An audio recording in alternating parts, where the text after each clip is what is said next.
യാമമീ യാമം നീ എന്നും എൻ പ്രേമം ആട്ടി ഊഞ്ഞാലാട്ടി നീ എൻ തമ്പുരാട്ടി. ദൈവമേ, ഇവന് വട്ടായോ? മോഹമീ മോഹം നീ എൻ പുണ്യാഹം യക്ഷി മീനാക്ഷി നീ എൻ മധുരാക്ഷി. ഇതെന്ത് പാട്ടാ ഇത്? കേട്ടിട്ട് പേടിയാവുന്നു. ഡാ ടിൻഡു, എന്താടാ ഇത്? അച്ഛാ, ഞാനിപ്പോ വെറും ടിൻഡു അല്ല, Tindu Pandit. Director from producer. കഥാ തിരക്കഥാ സംഭാഷണം, രചന, സംഗീതം, സ്റ്റണ്ട്, ബാക്കി എല്ലാ കൊണ്ടാവണ്ടിയും ഈ ഞാൻ തന്നെ. ഭയങ്കരം തന്നെ. എല്ലാം നീ ഒറ്റയ്ക്കോ? അതെ, ഞാൻ മാത്രം, ക്യാമറ ഒഴിച്ച്. അതെന്താ ക്യാമറ മാത്രം ഒഴിവാക്കിയത്? പിന്നെ എങ്ങനെ ഞാൻ നായകനായിട്ട് അഭിനയിക്കും? ഓഹോ, ഹീറോയും നീ തന്നെയാണോ? അത്രയും വേണോ? എല്ലാം ഈ ഞാൻ മാത്രം. സിനിമ കാണാനും നീ മാത്രമേ കാണൂ. അച്ഛനറിയില്ല, ഞാനേ യൂട്യൂബില് സൂപ്പർ സ്റ്റാറാ. ഓ, ഒരു യൂട്യൂബ്. എടാ, എല്ലാ ചപ്പു ചവറ് വീഡിയോയും കൊണ്ടിടുന്ന സ്ഥലല്ലേ? കളിയാക്കൊന്നും വേണ്ട. ഇപ്പൊ കേരളം മുഴുവൻ പണ്ഡിറ്റ് തരംഗവാ. ആരാടാ ഈ പണ്ഡിറ്റ്? ചുമ്മാ ഒരു വെയിറ്റിന് ഇട്ടതാ. അത് പോട്ടെ, എന്റെ നായിക ആരായെന്ന് അറിയോ? ഡുണ്ടുമോളായിരിക്കും. കറക്റ്റ്. ഞാൻ അവളുടെ വീട്ടിലേക്ക് പോവാ. ലൊക്കേഷൻ നോക്കാൻ പോണം. നിന്നെ അവന്റെ കൂടെ അഭിനയിപ്പിക്കുന്ന പ്രശ്നമില്ല. അയ്യോ, അവൻ ഇപ്പൊ ഇങ്ങോട്ട് വരും. അവനിങ്ങ് വരട്ടെ.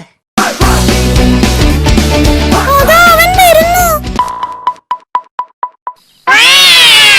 എന്താ പണ്ഡിറ്റ് മോനെ? ഡുണ്ടു എവിടെ? പെട്ടെന്ന് വിളിക്ക്. അവളിവിടെ ഇല്ല. അവള് അവളുടെ ആന്റിയുടെ വീട്ടിലേക്ക് പോയതാ. ഇനി ഒരാഴ്ച കഴിഞ്ഞേ വരൂ. പണ്ഡിറ്റ് ചെല്ല്. പോകുന്നൊക്കെ കൊള്ളാം, പക്ഷെ ഇനി പോകുമ്പോ ജനലിനടുത്ത് വെച്ച അവളുടെ തല കൂടി കൊണ്ടുപോവാൻ പറയണം. തലയില്ലാതെ അവളെ കാണാൻ ഭയങ്കര ബോറാ.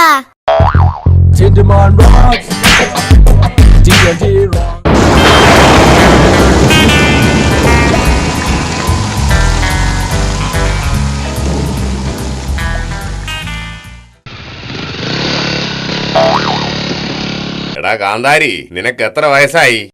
എന്താ സാറേ ഇത്? ഇതിനാണോ കൈ കാണിച്ചു നിർത്തിയത്? ഹയ്യേ, ഒന്ന് ഫോൺ ചെയ്ത് ചോദിച്ചാ ഞാൻ പറഞ്ഞു തരുമായിരുന്നല്ലോ 10 വയസ്സെന്ന്. ഇറങ്ങി വാടാ. ലൈസൻസ് കൈകൊണ്ട് തൊടാനുള്ള പ്രായമായില്ലല്ലോടാ. അതിനു മുമ്പേ വണ്ടി ഓടിച്ചു തുടങ്ങിയോ? ലൈസൻസിന് ഞാനും അപേക്ഷിച്ചതാ സാറേ. 18 വയസ്സ് തികഞ്ഞാലേ തരാൻ പറ്റൂന്നാ പറഞ്ഞത്. എന്നാ പോട്ടെ. എടാ, ലൈസൻസ് ഇല്ലാതെ വണ്ടി ഓടിക്കാൻ കഴിയില്ല. ആര് പറഞ്ഞു? ലൈസൻസ് ഇല്ലാണ്ട് ഞാൻ നല്ല അസലായിട്ട് വണ്ടി ഓടിക്കണ്ടല്ലോ. സാറ് കണ്ടില്ലേ?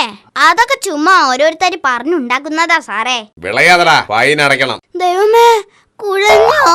അടവ് മാറ്റിയേക്കാം.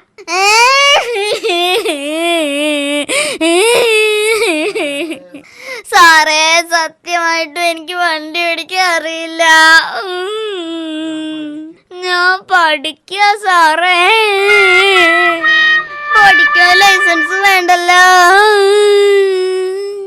കരയാതടാ കൊച്ചനെ. അതെ, പഠിക്കുകയാണെങ്കിൽ എല്ല് വെച്ച് വേണം ഓടിക്കാൻ, മനസ്സിലായോ? ശരി സാറേ, ഇനി ഞാൻ അങ്ങനെ ചെയ്തോളാം. ഞാൻ പോട്ടെ സാറേ. തൽക്കാലം പോയിക്കോ.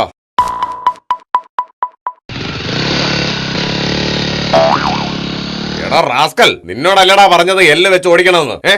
ഈ സാറിനെന്താ കണ്ണു കാണില്ലേ? എല്ലല്ലേ സാറേ പുറകിൽ വെച്ച് കെട്ടിയിരിക്കുന്നേ.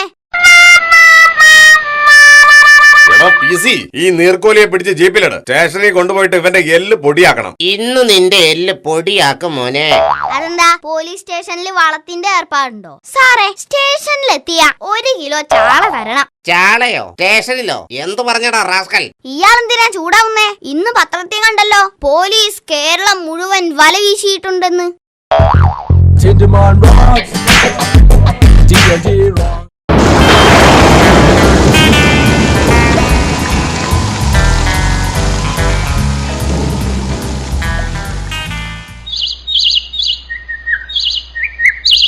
സലാൻസ്, അടുത്ത ആഴ്ചയാ സ്കൂളിലെ കലാപരിപാടികൾ തുടങ്ങുന്നത്. എല്ലാവരും പ്രാക്ടീസ് ഒക്കെ തുടങ്ങിയോ? എപ്പോഴേ തുടങ്ങി കഴിഞ്ഞു. ഞങ്ങൾ ഗ്രീൻ ഹൗസ് ഇത്തവണയും ജയിക്കും സാർ. എടാ ദീപു, കേട്ടില്ലേ? ഇത്തവണ നമ്മൾ റെഡ് ഹൗസ് എങ്ങനെയെങ്കിലും ജയിക്കണം. അവളുടെ അഹങ്കാരം ഒന്ന് തീർക്കണം. തവണ അവളെ നമുക്ക് ഒതുക്കണം. അവളുടെ ഒരു ജോട. എന്താ അവിടെ ഒരു ബഹളം? എന്താ ടിൻഡോ, ഇത്തവണ എന്തിനൊക്കെയാ പേര് കൊടുക്കുന്നേ? എല്ലാത്തിനും ഉണ്ട് മാഷേ. ഇത്തവണ ചിലതൊക്കെ നടക്കും. ഗുഡ്. ആദ്യമായി നടക്കുന്നത് പെയിന്റിംഗ് മത്സരമാണ്. നോക്കിക്കോടാ, ഇതിൽ അവളെ ഞാൻ തറ പറ്റിക്കും. പെയിന്റിങ്ങിൽ അവളെ തറ പറ്റിക്കണെങ്കിലേ റോഡില് പഴത്തൊലി ഇടേണ്ടി വരും. എടോ, നീ അവളുടെ വര കണ്ടിട്ടുണ്ടോ? അടിപൊളിയോ? വരട്ടെ. എന്താടാ ഇത്ര ആലോചന? അവളെ പെയിന്റിങ്ങിൽ എങ്ങനെയാ പൊട്ടിക്കാന്ന് ആലോചിക്കാടാ. എന്തിനാടാ ചുമ്മാ സ്വപ്നം കാണുന്നേ? ആഹാ, അത്രക്കായോ? ഞാൻ പ്രഖ്യാപിക്കുന്നു, പെയിന്റിംഗ് മത്സരത്തിൽ ഡുണ്ടുവിനെ മൂക്ക് കുത്തിച്ചില്ലെങ്കിൽ എന്റെ പകുതി മീശ, സോറി, മുടി ഞാൻ വടിക്കും. കാവിലമ്മയാണേ, ഇത് സത്യം, സത്യം, സത്യം. വേണമായിരുന്നോ ഈ പ്രഖ്യാപനം? ഇത് ഞാൻ അമ്മയ്ക്ക് കൊടുത്ത വാക്കാടാ. പെയിന്റിംഗ് മത്സരത്തിന്റെ റിസൾട്ട് പ്രഖ്യാപിക്കുന്നു. 1ാം സ്ഥാനം ഡുണ്ടുമോൾ ടി, 2ാം സ്ഥാനം ടിൻഡുമോൻ പി. ടിൻഡു എവിടെയാടാ? അവനെ കുറെ നേരമായിട്ട് കാണുന്നില്ല. നാട് വിട്ടോ? വല്ല ബാർബർ ഷോപ്പിലും കാണും. പകുതി മുടിയായി ഇപ്പൊ വരും. എടാ, ഇത് ശരിയല്ല. നീ നിന്റെ വാക്ക് പാലിക്കണം. പാലിച്ചല്ലോ. അതിന് നീ മുടി വടിച്ചില്ലല്ലോ. ഞാൻ എന്താ ഇന്നലെ പറഞ്ഞത്? ഓർമ്മയുണ്ടോ എന്റെ വാക്കോ? ഞാൻ നാളെ ഡുണ്ടുമോളെ മൂക്ക് കുത്തിക്കും അല്ലേ? ദേ നോക്കോ. അവസാനം ഡുണ്ടുമോളൊന്ന് മൂക്ക് കുത്തി.